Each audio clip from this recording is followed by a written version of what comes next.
On laisse la parole au premier ministre du Canada, Justin Trudeau.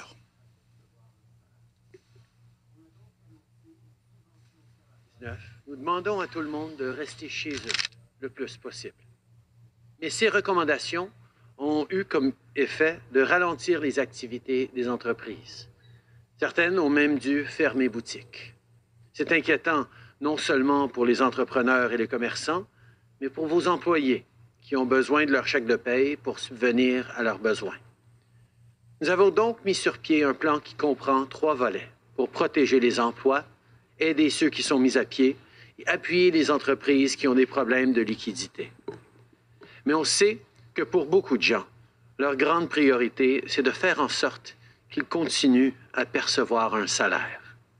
On a donc annoncé une subvention salariale la semaine passée pour encourager les employeurs à garder leurs employés. To help employers keep people on the payroll, we announced that the government would subsidize up to 75% of wages for qualifying businesses. We know what businesses are going through. Over the past weeks, you've had to get creative to keep money coming in.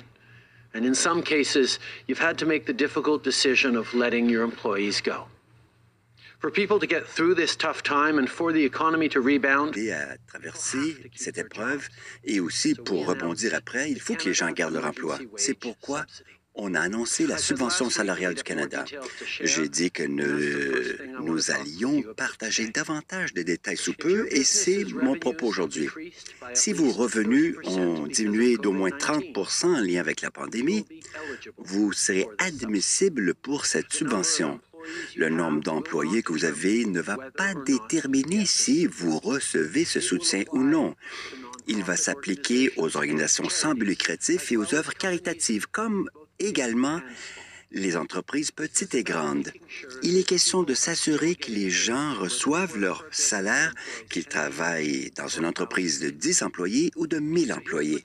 Alors voici comment cela se traduit pour les travailleurs. Si vous travaillez pour une entreprise qui subit les conséquences de la pandémie, le gouvernement va couvrir jusqu'à 75 % de votre salaire pour les premiers 58 700 $, donc jusqu'à 847 $ par semaine.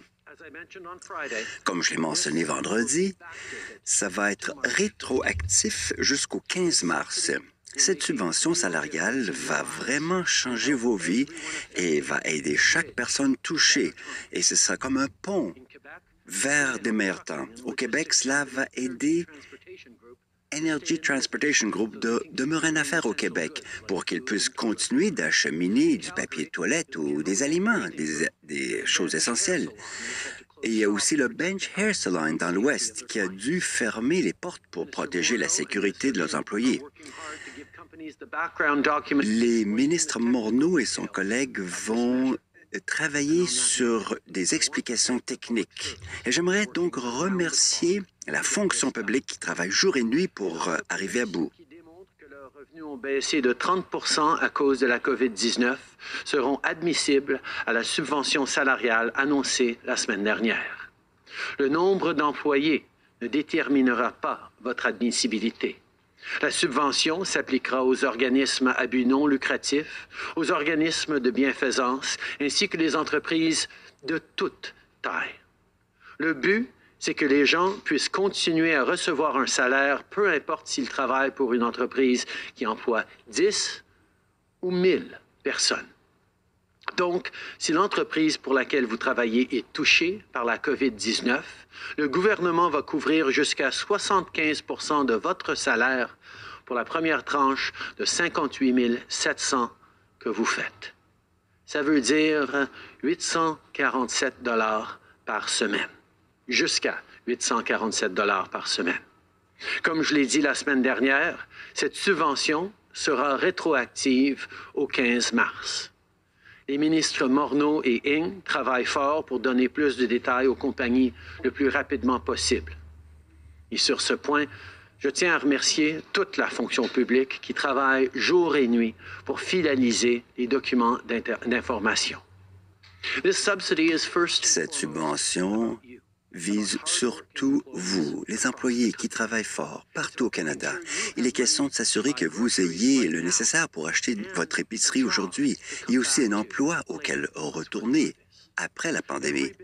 Chaque entreprise, de quelque taille que ce soit, ayant à prendre des décisions difficiles, est impliquée. Et c'est pourquoi ce n'est pas le nombre d'employés qui est le critère d'éligibilité, d'admissibilité. Ceci est en conformité avec les meilleures pratiques observées ailleurs. Cela étant dit, j'aimerais offrir un mot d'avertissement aux entreprises. Nous vous faisons confiance de poser les bons choix. Si vous avez les moyens de payer le 25 % qui n'est pas couvert par la subvention, s'il vous plaît, faites-le. Et si vous pensez que c'est un système dont vous pourriez profiter ou que vous pourriez vous en servir comme stratégie, ne le faites pas. Les conséquences seront graves. Cette situation sans précédent fait appel à des gestes sans précédent. Et cela fait aussi appel à la confiance et à la bonne foi entre toutes les composantes de notre société. Et c'est pour cela que nous voulons aider toutes les entreprises. Mais pour que cela fonctionne, chacun doit faire sa part. Chaque dollar devrait se rendre dans les poches des employés. Vous devriez tout faire pour rajouter le 25 % et aussi pour engager les travailleurs qui ont été mis à pied depuis 2 semaines en lien avec la pandémie. C'est pourquoi nous avons élaboré un plan en 3 points pour soutenir chacun dans l'économie, pour braver la tempête et revenir en force. Donc, cette subvention salariale d'urgence va protéger l'emploi. Avec la prestation d'urgence, nous aidons ceux qui ont perdu un emploi. Et avec des prêts faciles pour les entreprises de toute taille, nous aidons les gens qui en ont besoin de ce crédit. Je veux m'adresser aux entreprises pour un instant. On a confiance que vous allez prendre les bonnes décisions. Si vous avez les moyens de payer le 25 % qui n'est pas couvert par la subvention salariale, faites-le. Si vous pensez que vous pouvez déjouer le système ou en prendre avantage, faites-le pas. Il va y avoir des conséquences sérieuses pour ceux qui tentent d'en tirer profit. On se trouve dans une situation sans précédent et ça veut dire qu'on doit entreprendre des démarches sans précédent. Mais cette crise nous appelle à nous faire confiance et à agir de bonne foi.